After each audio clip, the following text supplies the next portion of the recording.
نحمده ونصلي على رسوله الكريم أما بعد فأعوذ بالله من الشيطان الرجيم بسم الله الرحمن الرحيم قال الله تبارك وتعالى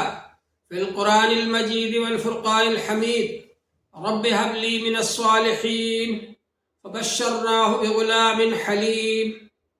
فلما بلغ معه السعي قال يا بني إني أرى في المنام أني أذبحك فانظر ماذا ترى قال يا أبت افعل ما تؤمر ستجدني إن شاء الله من الصابرين فلما أسلما وتله للجبين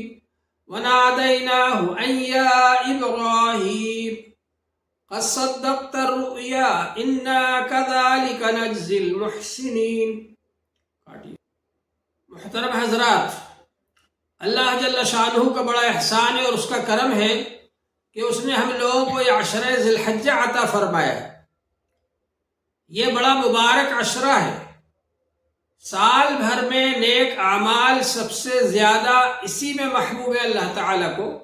سب سے زیادہ فضیلت والے دن یہی ہے،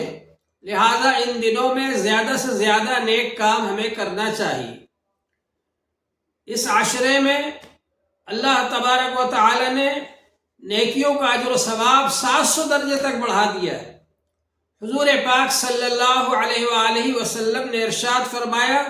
یعدل صیام کل یوم منہا بصیام سنۃ، ان 9 دنوں میں ایک ایک روزے کا ثواب ایک ایک سال کے روزوں کے برابر ہے۔ وقیام کل لیلۃ منہا کا قیام لیلۃ القدر، اور ان 9 راتوں میں ہر رات کی شب بیداری کا ثواب شب قدر کے برابر ہے۔ اور حضور پاک صلی اللہ علیہ وآلہ وسلم نے ارشاد فرمایا صیام یوم عرفہ احتسب علی اللہ ان یکفر السنۃ التی قبلہ والسنۃ التی بعدہ۔ یوم عرفہ کے روزے کے بارے میں مجھے اللہ تعالیٰ سے امید ہے کہ وہ 1 سال کے اگلے اور 1 سال کے پچھلے گناہوں کا کفارہ ہو جائے گا۔ اور اس کے بعد جو عید کی رات آتی ہے اس کے بارے میں حضور پاک صلی اللہ علیہ وآلہ وسلم نے ارشاد فرمایا من احیا لیلۃ العید لم یمت قلبہ یوم تموت القلوب، جو شخص عیدین کی راتوں کو زندہ کرے گا تو جس دن سب لوگوں کا دل مر جائیں گے اس کا دل نہیں مرے گا۔ علماء نے فرمایا کہ اس سے یا تو فتنہ و فساد کا زمانہ مراد ہے یا قیامت کا دن مراد ہے، اس دن بھی اس کا دل زندہ رہے گا جو شخص عیدین کی راتوں میں اللہ تعالیٰ کی عبادت کیا کرتا تھا۔ اس کے بعد جو عید کا دن ہے اس میں اللہ تعالیٰ نے ہم کو یہ 2 حکم فرمائے، فَصَلِّ لِرَبِّكَ وَانْحَرْ، ایک تو یہ کہ آپ نماز پڑھیے، ایک یہ کہ قربانی کیجیے۔ عید کی نماز پڑھنا بھی واجب ہے اور قربانی کرنا بھی واجب ہے۔ قربانی کے بارے میں صحابہ اکرام نے حضور پاک صلی اللہ علیہ وآلہ وسلم سے پوچھا ما هذه الاضاحی یا رسول اللہ، اللہ کے رسول یہ قربانیاں کیا ہیں؟ تو حضور پاک صلی اللہ علیہ وآلہ وسلم نے فرمایا سنت ابیکم ابراہیم، تمہارے ابا جان ابراہیم علیہ السلام کا طریقہ ہے، ان کی یادگار ہے۔ حضرت ابراہیم علیہ السلام کو اللہ تعالیٰ سے کیسی محبت تھی، ہم اپنے بارے میں سوچیں ہم کو اللہ تعالیٰ سے کتنی محبت ہے۔ آپ اپنے بارے میں سوچئے کہ آپ کو اللہ تعالیٰ سے کتنی محبت ہے، کس قدر محبت ہے۔ اللہ تعالیٰ نے فرمایا والذین آمنوا اشد حبا للہ، ایمان والے سب سے زیادہ اللہ تعالیٰ سے محبت کرتے ہیں۔ تو اللہ تعالیٰ سے حضرت ابراہیم علیہ السلام کو بہت زیادہ محبت تھی، حتیٰ کہ ان کا لقب خلیل اللہ تھا، یعنی اللہ کے دوست۔ تو اللہ تعالیٰ نے ان کا امتحان لیا، حضرت ابراہیم علیہ السلام کے بہت سے امتحانات لیے، ان کو گھر سے نکال دیا گیا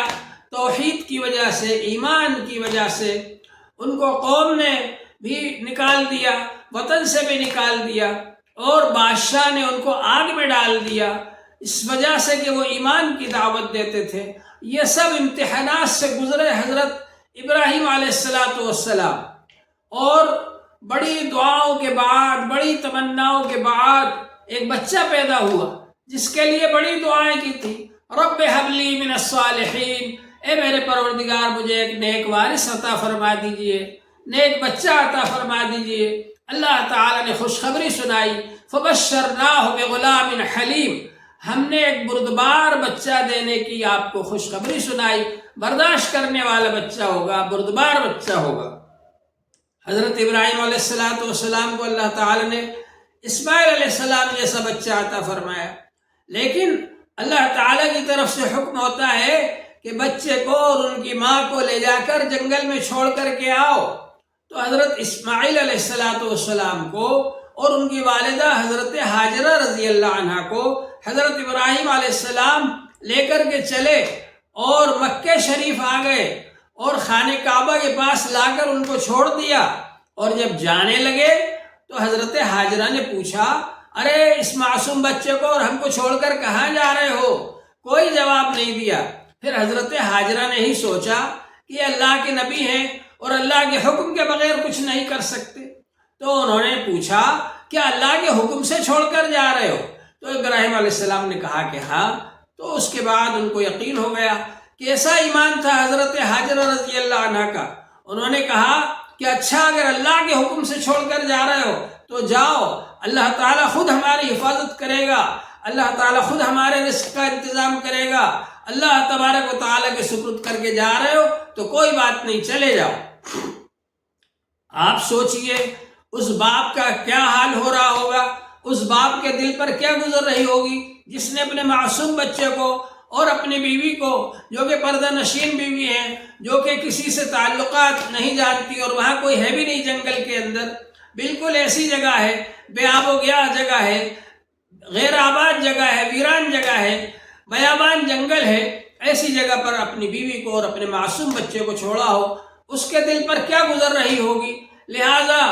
حضرت ابراہیم علیہ السلام نے تھوڑا آگے جا کر کے اللہ تعالیٰ سے دعا کی کہ اللہ تعالیٰ میں نے اپنی بیوی کو، اپنے بچے کو یہاں پر چھوڑا ہے اور یہ غیر آباد جگہ ہے، بے آب و گیا جگہ ہے، بے آب و دانہ ہے، یہاں کھانے پینے کے لیے کوئی آب و دانہ نہیں ہے، پانی نہیں ہے، کھیتی نہیں ہے، دانہ نہیں ہے، غلہ نہیں ہے، ایسی جگہ پر میں نے آپ کے حکم سے چھوڑا ہے اللہ تعالیٰ، اور اس لیے چھوڑا ہے آپ کے گھر کے پاس، بیت اللہ شریف کے پاس، خانہ کعبہ کے پاس چھوڑا ہے تاکہ یہ لوگ آگے جا کر کے خانہ کعبہ کو آباد کریں، اس لیے میں نے ان کو یہاں پر چھوڑا ہے۔ آپ ہی ان کی حفاظت کرنے والے ہیں، آپ ہی ان کی مددگار ہیں۔ اے اللہ تعالیٰ لوگوں کے دلوں کو ان کی طرف مائل کر دیجئے، اے اللہ تعالیٰ لوگوں کے دلوں میں ان کی طرف توجہ کرنے کے لیے محبت پیدا فرما دیجئے۔ یہ دعا کی حضرت ابراہیم علیہ السلام نے، اور یہ فرمایا کہ ان کو آپ پھلوں کا رزق عطا فرمائیے۔ یہ دعا کر کے وہاں سے چلے گئے۔ اللہ جل شانہ نے ان کے لیے انتظام فرمایا۔ جب وہاں پر کھانا اور پانی جو ساتھ میں تھا وہ ختم ہو گیا اور بچہ پانی کے لیے تڑپ رہا تھا اور اس کے پاس میں کچھ بھی نہیں تھا، ایسے حالات کے اندر بچے کا تڑپنا ایک ماں سے نہیں دیکھا گیا۔ ماں کی ممتا کو آپ جانتے ہیں۔ حضرت ہاجرہ رضی اللہ عنہ دیکھ رہی ہے کہ بچہ تڑپ رہا ہے پانی سے اور ایڑیاں رگڑ رہا ہے زمین کے اوپر، تو وہ دوڑتی ہوئی جاتی ہیں، صفا پہاڑی پر چڑھتی ہیں، چاروں طرف پانی تلاش کرتی ہیں، اور اس کے بعد پھر آتی ہیں اور مروہ پہاڑی پر چڑھتی ہیں اور چاروں طرف پانی تلاش کرتی ہیں۔ اس طرح انہوں نے 7 چکر لگائے۔ ان 7 چکروں کی یادگار اللہ تعالیٰ نے حاجیوں کے لیے بنا دیا کہ اب آپ کو سعی کرنا ہے صفا مروہ کے درمیان۔ اور جب انہوں نے 7 چکر لگا لیے تو اللہ تبارک و تعالیٰ نے معصوم بچے حضرت اسماعیل علیہ السلام کے قدموں کے نیچے سے پانی کا فوارہ جاری فرما دیا، پانی کا چشمہ جاری فرما دیا، جس کو ہم زمزم کہتے ہیں۔ حضرت ہاجرہ رضی اللہ عنہ نے آ کر چاروں طرف اس کی بانڈری کر دی اور زمزم فرمایا اس سے کہ رک جا رک جا۔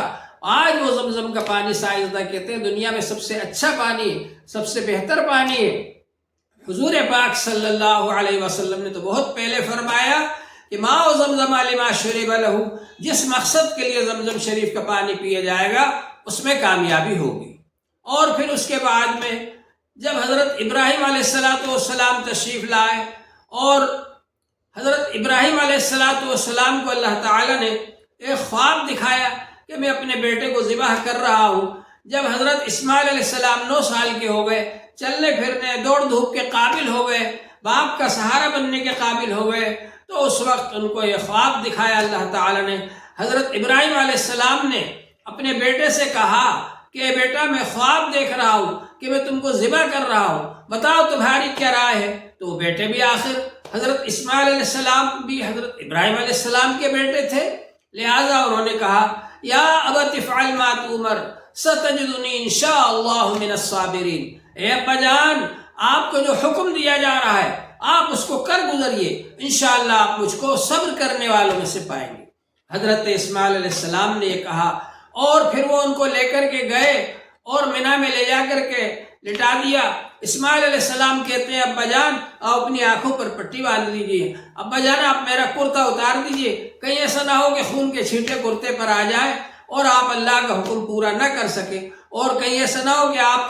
آپ کی نظر میرے چہرے پر پڑے اور آپ اللہ کا حکم پورا نہ کر سکیں۔ اس طرح سے ایک معصوم بچہ مشورہ دے رہا ہے اپنے ابا کو۔ حضرت ابراہیم علیہ السلام نے آنکھوں پر پٹی باندھ لی، حضرت اسماعیل علیہ السلام کا کرتا اتار دیا، اب چھری سے ذبح کرنا چاہ رہے ہیں، لٹا دیا۔ فلما اسلما وتلہ للجبین، جب دونوں نے ہمارے حکم پر سر جھکا دیا، دونوں ہمارا حکم پورا کرنے کے لیے تیار ہو گئے، اور اسماعیل علیہ السلام کو پیشانی کے بل لٹا دیا۔ پیشانی کے بل اس لیے لٹایا کہ اسماعیل علیہ السلام نے کہا کہ آپ مجھے پیشانی کے بل لٹائیے، کہیں ایسا نہ ہو کہ میری اور آپ کی نظر مل جائے تو آپ اللہ کا حکم پورا نہ کر پائے۔ اور بعض علماء نے فرمایا کہ کروٹ کے بل لٹایا، اس سے پیشانی بھی مل جاتی ہے زمین سے۔ بہرحال حضرت ابراہیم علیہ السلام نے اسماعیل علیہ السلام کو لٹا دیا اور چھری چلانے لگے تو چاروں طرف سے کوہرام مچ گیا، آسمانوں میں زمینوں میں کوہرام مچ گیا کہ یہ کیا ہو رہا ہے، کس طرح سے حضرت اسماعیل علیہ السلام کو ذبح کیا جا رہا ہے۔ اللہ تبارک و تعالی نے حضرت ابراہیم علیہ السلام کو یہ خوشخبری دی کہ ہم نے آپ کی قربانی کو قبول کر لیا، اور اللہ تعالی نے حضرت اسماعیل علیہ السلام کے بدلے میں اور ان کے فدیے میں ایک دمبا جنت سے بھیجا، اور جبرائیل علیہ السلام کو حکم فرمایا کہ دمبے کو رکھ دیں، اسماعیل کو ہٹا دیں اور ان کی جگہ پر دمبے کو رکھ دیں، اور اللہ جل شانہ نے آواز دی وَنَادَيْنَاهُ يَا إِبْرَاهِيمُ قَدْ صَدَّقْتَ الرُّؤْيَا إِنَّا كَذَلِكَ نَجْزِي الْمُحْسِنِينَ، ہم نے آواز دی کہ ابراہیم آپ نے اپنا خواب سچا کر دکھایا، ہم احسان کرنے والوں کو ایسے ہی بدلہ دیتے ہیں کہ ہم ان کی جان بھی بچا لیتے ہیں اور ان کے فدیے میں ذبیحہ بھی بھیج دیتے ہیں۔ وَفَدَيْنَاهُ بِذِبْحٍ عَظِيمٍ، عظیم الشان ذبیحہ ہم نے ان کے فدیے میں بھیج دیا۔ اور اللہ تعالیٰ نے ہمیشہ کے لیے اب یہ طریقہ جاری فرما دیا کہ جانور کو ذبح کیا جائے گا اور جان کا فدیہ ہو جائے گا۔ ان کی برکت سے اللہ تعالیٰ نے ہمارے لیے آسانی کر دی۔ وَتَرَكْنَا عَلَيْهِ فِي الْآخِرِينَ، یہ اللہ تبارک و تعالیٰ نے انعام فرمایا۔ یہ واقعہ ہے قربانی کا، اور یہ واقعہ اس بات کو بتلاتا ہے کہ ہم جو یہ ذبح کر رہے ہیں جانور کو، یہ حضرت ابراہیم علیہ السلام اور حضرت اسماعیل علیہ السلام کی یادگار کے طور پر، ان کی یادگار منانے کے لیے ہم یہ جانور کو ذبح کر رہے ہیں۔ تو حضور پاک صلی اللہ علیہ وآلہ وسلم نے اس کی طرف اشارہ فرمایا اور یہ فرمایا کہ سنت ابیکم ابراہیم، تمہارے ابا جان ابراہیم علیہ السلام کا طریقہ ہے، ان کی یادگار ہے۔ صحابہ کرام نے پوچھا فما لنا فیہا یا رسول اللہ، ہمارے لیے اس میں کیا اجر و ثواب ہے؟ تو حضور پاک صلی اللہ علیہ وآلہ وسلم نے فرمایا کہ بکل شعرۃ حسنہ، ہر بال کے بدلے میں ایک نیکی کا ثواب ہے۔ قربانی کے جانور میں کتنے بال ہوتے ہیں ہم گن بھی نہیں سکتے، بے شمار نیکیاں مل جاتی ہیں۔ صحابہ کرام نے پوچھا، اللہ تعالیٰ ان کو جزائے خیر عطا فرمائے، ایک ایک بات پوچھ کر کے گئے۔ انہوں نے پوچھا کہ اللہ کے رسول، جن جانوروں میں اون ہوتا ہے تو اون کا رواں بال سے بھی زیادہ باریک ہوتا ہے، آپ اس کے بارے میں کیا فرماتے ہیں؟ تو حضور پاک صلی اللہ علیہ وآلہ وسلم نے فرمایا بِكُلِّ شَعْرَةٍ مِّنَ الصُّوفِ حَسَنَةٌ، کہ اون میں بھی ہر روئے کے بدلے میں ایک نیکی کا ثواب ہے۔ قربانی کے جانور میں کتنے بال ہوتے ہیں ہم لوگ گن بھی نہیں سکتے، اور اللہ تعالیٰ کے خزانے میں کوئی کمی نہیں ہے، اون کا رواں بال سے بھی زیادہ باریک ہوتا ہے، اس پر بھی اللہ تعالیٰ ہر روئے کے بدلے میں ایک نیکی کا ثواب عطا فرماتے ہیں۔ تو قربانی یہ واجب ہے ہر ایسے مسلمان پر جو آدمی مسلمان ہے، صاحب حیثیت ہے، صاحب نصاب ہے، یعنی اس کے پاس میں اتنا مال ہے کہ 52.5 تولہ چاندی کے برابر ہے، یا اتنا روپیہ ہے جس سے 52.5 تولہ چاندی خرید سکتا ہے، تقریباً 42,000 روپے میں 52.5 تولہ چاندی آ جاتی ہے، یا اتنا سامان ہے ضرورت سے زائد جس کی قیمت 42,000 روپے کے برابر ہے، تو اس پر قربانی واجب ہے۔ قربانی اگر نہیں کریں گے تو گناہگار ہوں گے۔ حضور پاک صلی اللہ علیہ وآلہ وسلم نے فرمایا، من کان لہ سعۃ ولم یضحِ فلا یقربن مصلانا، جس کے پاس وسعت ہے، گنجائش ہے، پھر بھی قربانی نہیں کرتا تو وہ ہماری عیدگاہ کے قریب تک نہ آئے۔ حضور پاک صلی اللہ علیہ وسلم اس سے اتنا ناراض ہیں، اتنے زیادہ اس سے خفا ہیں، ناراض ہیں کہ فرماتے ہیں وہ ہماری عیدگاہ کے قریب نہ آئے، یعنی اس کو عید منانے کا کوئی حق نہیں جو کہ مالدار ہونے کے باوجود قربانی نہیں کرتا۔ تو اللہ تبارک و تعالی نے ہم کو یہ موقع عطا فرمایا ہے۔ حضور پاک صلی اللہ علیہ وسلم نے ارشاد فرمایا، فَقِيمُوا بِهَا نَفْسًا، خوش دلی کے ساتھ قربانی کیا کرو۔ حضور پاک صلی اللہ علیہ وآلہ وسلم نے ارشاد فرمایا، ما عمل ابن آدم من عمل یوم النحر حب الى اللہ من احراق الدم، اللہ تعالیٰ کو قربانی کے دنوں میں سب سے محبوب عمل قربانی ہے۔ وَإِنَّهُ لَيَأْتِي يَوْمَ الْقِيَامَةِ بِقُرُونِهَا وَأَشْعَارِهَا وَأَظْلَافِهَا، قربانی کا جانور اپنے سینگوں کے ساتھ، کھروں کے ساتھ، بالوں کے ساتھ اللہ کے دربار میں حاضر ہوگا۔ وَإِنَّ الدَّمَ لَا يَقَعُ مِنَ اللَّهِ بِمَكَانٍ قَبْلَ أَن يَقَعَ عَلَى الْأَرْضِ، اور قربانی کا خون زمین پر گرنے سے پہلے اللہ جل شانہ کی بارگاہ میں مقبول ہو جاتا ہے۔ فَطِيبُوا بِهَا نَفْسًا، تو خوش دلی کے ساتھ قربانی کرو، ہنستے ہوئے قربانی کرو، خوش ہو کر قربانی کرو۔ اور یہ جو قربانی کے جانور ہیں، یہ قربانی کے جانور کتنے خوش قسمت ہیں کہ اللہ کے لیے قربان ہو رہے ہیں۔ تو بعض جانور بہت خوش ہوتے ہیں اس پر، اور سبھی خوش ہوتے ہیں، یہ روحیں اللہ کی طرف سے آئی ہیں۔ اور بہت سارے جانور جو ویسے ہی مر جاتے ہیں، اس کے مقابلے میں یہ جانور جو اللہ کے لیے قربان ہوتے ہیں، یہ کتنے خوش قسمت ہیں۔ تو بہرحال اللہ تبارک و تعالی نے یہ قربانی کے جانور ہم کو عطا فرمائے، اور اس لیے عطا فرمائے کہ ہم ان کو قربان کریں۔ تو جانوروں کو قربان کرنے سے یہ معلوم ہوتا ہے کہ اس وقت سب سے زیادہ محبوب عمل قربانی ہے۔ قربانی سے جو اجر و ثواب ملے گا وہ کسی اور چیز سے نہیں ملے گا، سب سے زیادہ اجر و ثواب قربانی سے ہی ملے گا، اس لیے کہ اللہ تعالیٰ نے قربانی کو ایسی عبادت بنائی کہ اس کو دن کے ساتھ خاص کر دیا کہ قربانی آپ کو کرنا ہے، اور ان دنوں کے اندر کرنا ہے۔ عید کے دن کرنا ہے، عید الاضحیٰ کے دن، اور اس کے بعد 2 دن اور کرنا ہے۔ ان 3 دنوں کے اندر ہی قربانی ہوگی، اس کے علاوہ قربانی نہیں ہوگی۔ تو قربانی ہم کو ان دنوں کے اندر کرنا ہے، اور اس بات کا ہم کو لحاظ رکھنا ہے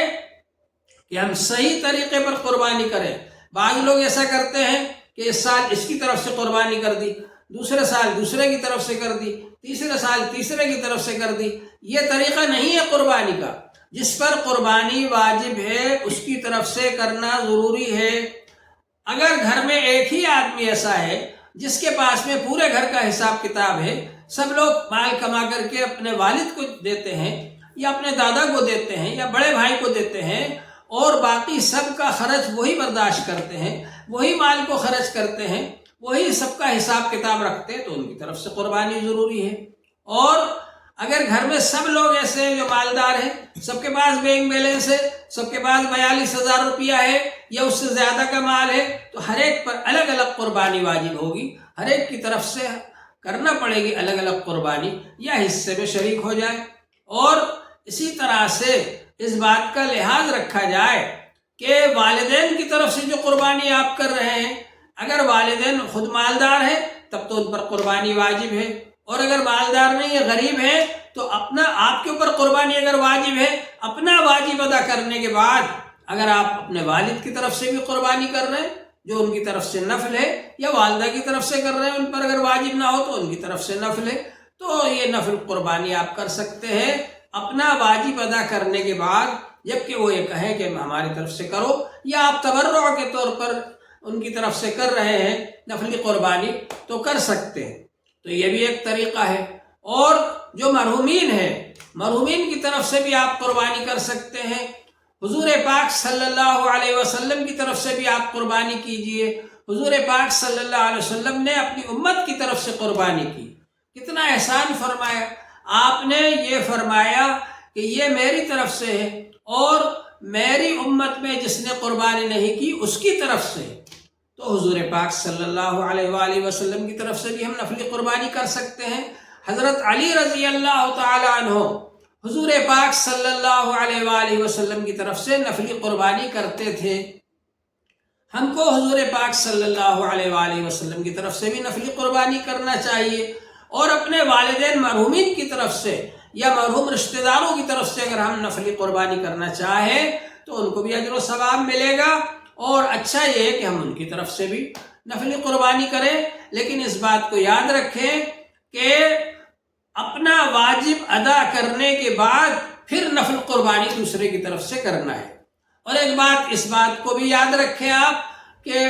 اگر خدا نخواستہ کسی کے والد کا انتقال ہو گیا اور ابھی مال میراث تقسیم نہیں ہوا، میراث کو تقسیم نہیں کیا گیا شرعی قاعدے کے مطابق، جس کے جتنے حصے ہیں ان کو وہ میراث کا مال نہیں دیا گیا، تو اس سے پہلے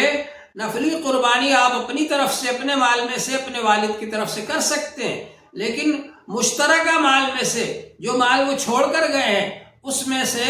آپ قربانی نہ کریں، کیونکہ ابھی میراث ہی تقسیم نہیں ہوئی ہے۔ جب میراث تقسیم ہو جائے، کس کے حصے میں کون سا مال آیا، کتنا آیا، وہ معلوم ہو جائے، اس کے بعد پھر آپ کر سکتے ہیں اپنے حصے میں سے، اور اپنے پاس جو مال ہے آپ کا کمایا ہوا اس میں سے آپ جب چاہے کر سکتے ہیں۔ تو ان مسائل کا ہم کو لحاظ رکھنا چاہیے۔ اللہ جل شانہ ہم سب کو عمل کی توفیق عطا فرمائے۔ اور بھائی ایک بات اور خاص طور سے سن لیجئے آپ حضرات کہ قربانی جو ہم کریں تو ایسی جگہ پر کریں جہاں کہ عام طور سے لوگ نہ دیکھتے ہوں، منظر عام پر وہ جگہ نہ ہو، بلکہ لوگوں کی نظروں سے الگ ہٹ کر کے ایسی جگہ پر قربانی کریں جو مخصوص جگہ ہو، چاروں طرف سے پردے وغیرہ لگا لیں، اس کا انتظام کریں۔ اسی طرح سے جو اس میں سے قربانی میں سے جو آلائش وغیرہ نکلے گی تو ان کو ایسی جگہ پر ڈالیں کہ نگر نگم کے لوگ وہاں سے اٹھا کر کے لے جائیں، یا خون وغیرہ جو نکلے تو گڑھا کھود کر اس کے اندر بھر دیں اور اس میں وہ دفن ہو جائے خون، تو اس کا انتظام کریں تاکہ ہماری وجہ سے کسی کو تکلیف نہ پہنچے۔ اللہ جل شانہ ہم سب کو عمل کی توفیق عطا فرمائے۔ وآخر دعوانا الحمد للہ رب العالمین۔